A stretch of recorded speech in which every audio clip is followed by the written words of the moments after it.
बिस्मिल्लाहिर्रहमानिर्रहीम and welcome back to my YouTube channel. दोस्तों कैसे हैं आप? आज मैं जिस कंट्री के मतलब आपसे बात करना चाहता हूँ वो मेरी लिस्ट में तीसरे नंबर पे है, यानी कि अल्जीरिया। और इससे पहले अल्बानिया और दूसरे कंट्रीज़ के बारे में मैं बात कर चुका हूँ। जो अल्जीरिया है दोस्तों, इसके मतलब जो हक़ाइक़ जानकर आपको बहुत ज़्यादा खुशी होगी। उसकी वजह ये है कि ये ऐसा मुल्क है जिसकी मदद पाकिस्तान ने की थी। इसके एक लीडर था जो फ़्रांस के ख़िलाफ़ लड़ रहा था और उसको पासपोर्ट बना के, पाकिस्तानी पासपोर्ट दे के उसको वहाँ से निकाला था। तो इस वजह से अल्जीरिया, यानी कि जिसको उर्दू में अलजायर कहते हैं, वो पाकिस्तानी की बहुत ज़्यादा इज़्ज़त करते हैं। चूँकि यहाँ पे अरबी ज़ुबान भी बोली जाती है और फ़्रेंच ज़ुबान भी बोली जाती है, तो यहाँ का कल्चर बहुत मज़े का है। दोस्तों ये नॉर्थ अफ्रीका का सबसे बड़ा इस्लामी कंट्री है, बल्कि सबसे बड़ा मुल्क है।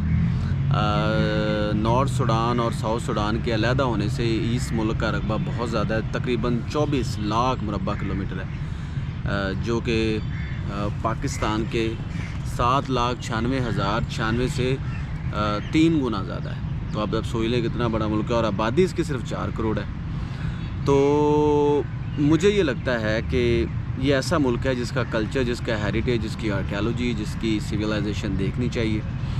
इसके अलावा दोस्तों यहाँ पे क्या है, इसके अलावा ये जो मुल्क है इसने आज़ादी फ़्रांस से ली, क्योंकि फ्रांसीसियों ने यहाँ पे कब्ज़ा किया था 1830 में। लेकिन इसकी ख़ास बात यह है कि जोग्राफ़ी तौर पे ये मुस्लिम कंट्रीज़ के बीच में छुपा हुआ एक मुल्क है। फॉर एग्ज़ाम्पल अगर इसके रकबे की बात करें तो वो मैंने बता दी। इसकी जोग्राफ़ी की बात करें तो इसके ईस्ट की तरफ लीबिया है, नॉर्थ ईस्ट की तरफ इसके ट्यूनिसिया है, जिसे ट्यूनिस कहते हैं। और ये अल्जायर मुल्क ऐसा मुल्क है कि इसके वेस्ट में मोरक्को है, इसके अलावा माली और सहारा, वेस्टर्न सहारा, ये सारा कुछ इसके आसपास है। और बिलीव मी और not, this is really a wonderful country. तो इसके साउथ वेस्ट में सारा ही सहारा है। ये समझ लें कि 92% ये सारा मुल्क नॉर्थ की तरफ है। और इनका जो कैपिटल है, अल्जायर का कैपिटल भी अल्जायर, अलजजीरा भी कहते हैं उसको, अल्जीयर्स कहते हैं इंग्लिश में, तो वो नॉर्थ में है।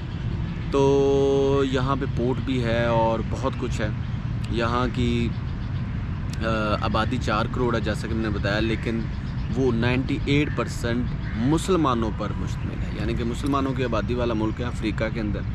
और यहाँ पे बड़ी खूबसूरत मस्जिदें हैं। यहाँ की अगर तालीम की बात की जाए तो तालीम के हवाले से ये थोड़ा सा पीछे है, लेकिन यहाँ पे 15 साल की उम्र तक तालीम फ्री है और प्राइमरी और सेकेंडरी लेवल बहुत ही स्ट्रॉन्ग है इनका। यूनिवर्सिटीज़ की तादाद अगर देखें तो यहाँ पे सिर्फ दोस्तों 50 के करीब यूनिवर्सिटीज़ हैं, और उनमें से कोई भी यूनिवर्सिटी ऐसी नहीं जो इंटरनेशनल लेवल पर कोई 100 रैंकिंग में या 500 रैंकिंग में हो।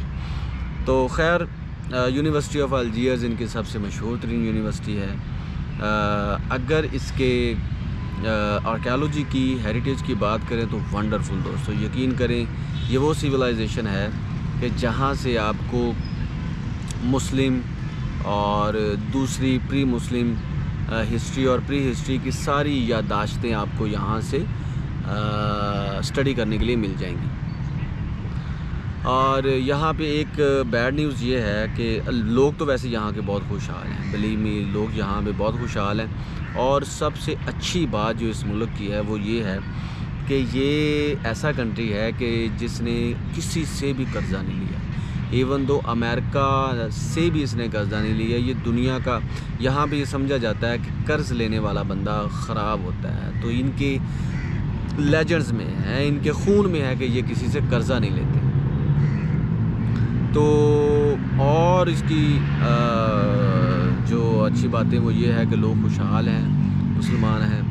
और अब बात करते हैं जी पाकिस्तानी यहाँ पे क्या क्या कर सकते हैं और कैसे कर सकते हैं। एजुकेशन सिस्टम मैंने पहले बता दिया, और ऐसे स्टूडेंट, ऐसे तलबा और तालबात जो पढ़े लिखे हैं, जिन्होंने एमफिल और पीएचडी के लिए अफ्रीका की कंट्रीज़ को सर्च किया हुआ, तो उनके लिए ये बैड न्यूज़ ये है कि यहाँ पे स्कॉलरशिप कोई अच्छा नहीं है दोस्तों। यहाँ पे यूनिवर्सिटी ऑफ अल्जीयर्स में थोड़े बहुत कुछ स्कॉलरशिप हैं, लेकिन वो भी अनाउंसड होते हैं, देन यू कैन अप्लाई।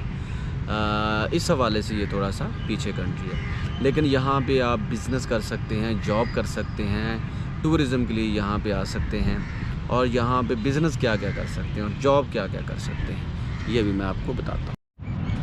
दोस्तों ये सारी बातें एक तरफ के यहाँ का कल्चर बहुत अच्छा है, और जो सबसे अच्छी चीज़ जो मुझे लगी वो ये है कि दुनिया की तीसरी बड़ी मस्जिद भी अलजायर यानी कि अल्जीरिया में। तो जब कभी भी आप अल्जीयर्स या अलजायर या अल्जीरिया जाएं तो उस मस्जिद को ज़रूर देखें। नॉर्थ अफ्रीका की बल्कि पूरी दुनिया की मुस्लिम मालिक में पूरी दुनिया की तीसरी बड़ी मस्जिद वो यहाँ पे आबाद है, यहाँ पे आबाद है। तो दोस्तों अब बात करते हैं यहाँ पे पाकिस्तानी क्या कर सकते हैं। सबसे पहली बात तो ये कि आपको टूरिज़म के लिए यहाँ पे आपको टूरिस्ट वीज़ा मिल जाता है जो 5 से 7 दिन के लिए होता है, और वो आप अच्छे तरीके से अप्लाई कर सकते हैं। उसके 2 फॉर्म होते हैं दोस्तों, वो आपने फ़िल करने होते हैं, और आपको आपकी कंफर्म टिकट, कंफर्म होटल, ये सारी चीज़ें हों और आपके पास थोड़े से पैसे भी हों, so you can travel there. उसके अलावा यहाँ पे डॉक्टर, इंजीनियर्स आते हैं, जॉब करते हैं और अच्छा खासा पैसा कमाते हैं। अगर इनकी करेंसी की बात की जाए तो अल्जीरियन दिनार है यानी कि अलजायर के दिनार हैं, जो कि पाकिस्तान के 2.08% का एक है, यानी कि 2.08 रुपये पाकिस्तान के हों तो एक अल्जीरियन दिनार बनता है, अलजायर का दिनार बनता है। तो डॉक्टर्स आते हैं, इंजीनियर्स आते हैं, यहाँ पे जॉब करते हैं, पैसे कमाते हैं। यहाँ पे जॉब वीज़ा भी है, बिज़नेस वीज़ा भी है। जॉब वीज़ा अगर आपको यहाँ पे जॉब ऑफ़र हो या ऑफ़र लेटर आपके पास हो तो आप इस्लामाबाद की ही एम्बेसी में, जो कि इनकी अल्जीरिया की है, वहाँ पे अप्लाई कर सकते हैं और आपको वीज़ा भी मिल सकता है। इसके अलावा दोस्तों जो अगर ट्रेड की बात करें तो अल्जीरिया पाकिस्तान को पेट्रोलियम गैस देता है, इसके अलावा रिकवर्ड पेपर देता है, इसके अलावा हाइड्रोजन गैस देता है, यानी कि गैस की दौलत से ये मुल्क माला माल है। यहाँ पे गैस बहुत ज़्यादा निकलती है। और अगर पाकिस्तान क्या यहाँ पे एक्सपोर्ट करता है, उसमें राइस है, इसके अलावा निटवेयर, मेंस निटवेयर, वो यहाँ पे पाकिस्तान एक्सपोर्ट करता है, और उसके साथ साथ मेडिकल इंस्ट्रूमेंट्स, सर्जरी का काम। देखें लास्ट मैंने अपनी वीडियो में भी दोस्तों आपसे ये कहा था कि how can you do a good business in Albania.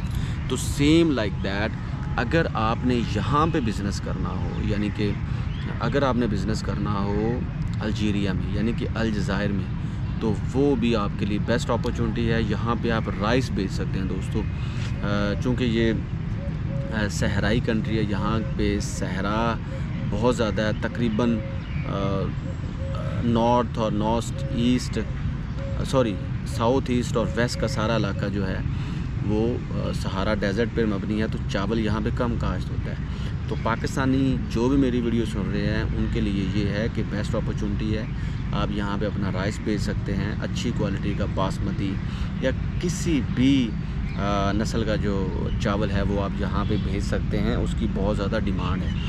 तो चावल के साथ साथ दोस्तों आप यहाँ पे इंस्ट्रूमेंट्स बेच सकते हैं, मेडिकल इंस्ट्रूमेंट्स, स्पेसिफ़िकली सर्जरी का सामान जो कि मेडिकल में इस्तेमाल होता है। सियालकोट में बहुत ज़्यादा जो सर्जरी का सामान बनता है, क्योंकि वो दूसरे कंट्रीज़ में भी जाता है। तो जो भाई जिनको अभी पता नहीं है उनके लिए ये अपॉर्चुनिटी है कि वो अल्जीरिया में भी अपने मुस्लिम कंट्री है, मुस्लिम भाई हैं, उनके साथ आप तजारत करें और पैसों को फ़रोग़ दें, तजारत को फ़रोग़ दें, बायलैटरल तजारत करें, कुछ चीज़ें मंगवाएं, कुछ इंपोर्ट करें, कुछ एक्सपोर्ट करें, तो आपके लिए बहुत ही अच्छा है। इसके अलावा अगर आप कॉटन की या वूवन कॉटन बेचते हैं तो वो भी बहुत अच्छा यहाँ पे आपका बिज़नेस रहेगा। इसके अलावा अगर आप फ्रूट्स में संतरा बेचते हैं, मैंगो बेचते हैं, और इसके अलावा पाकिस्तान की जो आलू बुखारा है, इस तरह की चीज़ें भी आपकी यहाँ पे बहुत ज़्यादा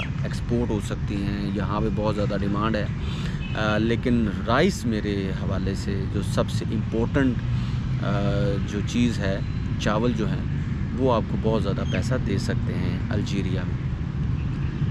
दोस्तों हमारी दोस्ती बहुत ही पुरानी है अलजायर के साथ, यानी कि अल्जीरिया के साथ। जैसे कि मैंने बिगनिंग में बताया कि इनके एक लीडर को हमने अपना पासपोर्ट दे के वहाँ से निकाला, फ्रांस के ख़िलाफ़ वो जंग लड़ रहा था, तो उससे लेकर अब तक ये बहुत ज़्यादा इज़्ज़त करते हैं पाकिस्तानियों की। और मुझे ये लगता है जहाँ जहाँ पे आपकी इज़्ज़त हो वहाँ ज़रूर जाना चाहिए। पाकिस्तान के और भी बहुत से दोस्त कंट्री है, जिसमें चाइना है, बेलारूस है, इसके अलावा अज़रबैजान है। अज़रबैजान, चाइना तो मैं गया हुआ हूँ, दैट्स रियली वंडरफुल कंट्रीज़। इसके अलावा ये अल्जीरिया है, इसके अलावा सऊदी अरेबिया है, गल्फ़ के कंट्रीज़ हैं, मस्कत है, अमान है, और भी बहुत सी कंट्रीज़ हैं जो पाकिस्तान के दोस्त कंट्रीज़ हैं। तो कोशिश करें कि इनके साथ अपनी तिजारत करें, पैसा कमाएं, मुल्क को खुशहाल करें। और अगर फिर भी अगर आपके मन में कोई क्वेश्चन हो तो भाई से ज़रूर पूछें। Thank you so much.